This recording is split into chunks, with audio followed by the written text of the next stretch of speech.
अस्सलाम वालेकुम स्टूडेंट्स, उम्मीद करती हूँ आप सब खैरियत से होंगे। आज का हमारा टॉपिक है मूवमेंट अक्रॉस द मेम्ब्रेन, जिसमें हम कुछ टॉपिक्स को भी कवर करेंगे। तो आइए हम टाइम ज़ाया किए बगैर हम इसको समझते हैं।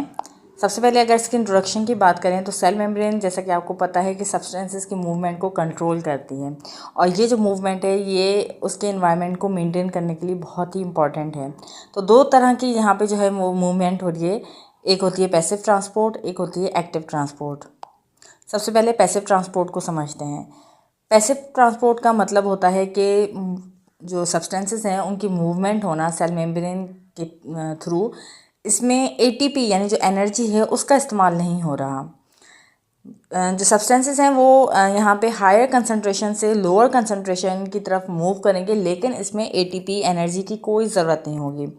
तो यहाँ पे जो टाइप्स हैं पैसिव ट्रांसपोर्ट की, सबसे पहले आती है डिफ्यूजन। डिफ्यूजन का जो मतलब है, उसका मतलब है फैलना, यानी मॉलिक्यूल्स जो है वो हायर कंसंट्रेशन से लोअर कंसंट्रेशन की तरफ मूव करेंगे। फॉर एग्जांपल ऑक्सीजन जो है वो मूव करती है सेल के अंदर बाय डिफ्यूजन, यानी हायर से वो लोअर, सेल के अंदर जो कम एनर्जी है उधर सेल के अंदर जहाँ ऑक्सीजन कम है वहाँ हायर से लोअर की तरफ जा रही है। इसकी यहाँ पे अगर डायग्राम देखें तो ये एक परफ्यूम की बॉटल है, जिसमें आप देख रहे हैं कि हायर कंसंट्रेशन में मॉलिक्यूल्स हैं, और जैसे ही आप परफ्यूम कुछ यानी जब आप उस जो है खोलेंगे बॉटल, तो हायर से लोअर की तरफ मॉलिक्यूल्स मूव कर रहे होते हैं। फिर आती है ऑस्मोसिस। ऑस्मोसिस का मतलब होता है कि वाटर मॉलिक्यूल्स का मूव होना परमेबल मेम्ब्रेन के through from higher concentration to lower concentration.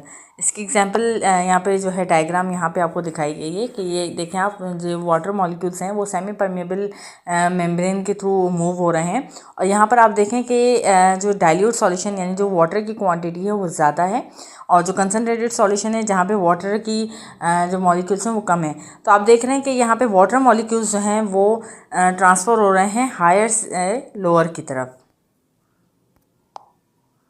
इसके बाद आती है फैसिलिटेटेड डिफ्यूजन। इसका मतलब है कि मॉलिक्यूल्स का मूव होना हायर से लोअर कंसंट्रेशन की तरफ, लेकिन इसमें कुछ प्रोटीन्स मूव करवाएंगे उसको, इसमें भी एटीपी की ज़रूरत नहीं है। जहाँ पे पैसिव ट्रांसपोर्ट की बात आ जाएगी वहाँ पे आप ये समझेंगे कि एटीपी एनर्जी की ज़रूरत है ही नहीं। यहाँ फैसिलिटेटेड में क्या होगा, यहाँ पे कुछ प्रोटीन्स जो हैं वो मूवमेंट करवा रहे हैं।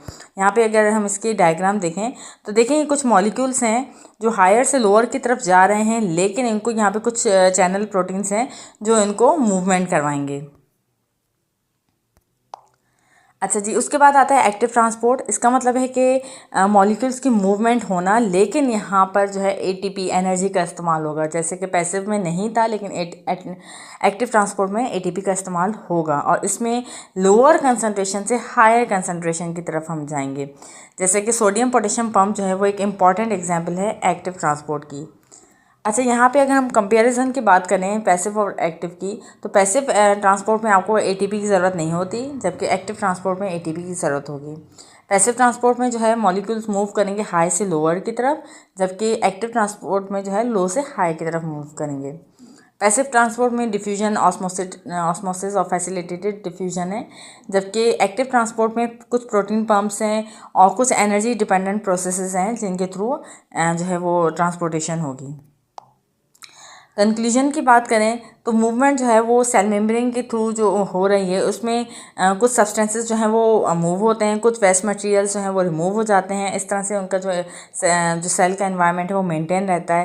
तो पैसिव और एक्टिव ट्रांसपोर्ट दोनों ही ज़रूरी हैं सेलुलर फंक्शंस के लिए। तो बच्चों, उम्मीद करती हूँ आज की वीडियो आपको अच्छी लगी होगी। वीडियो अच्छी लगी हो तो इसको लाइक कीजिएगा, चैनल को सब्सक्राइब करना ना भूलिएगा।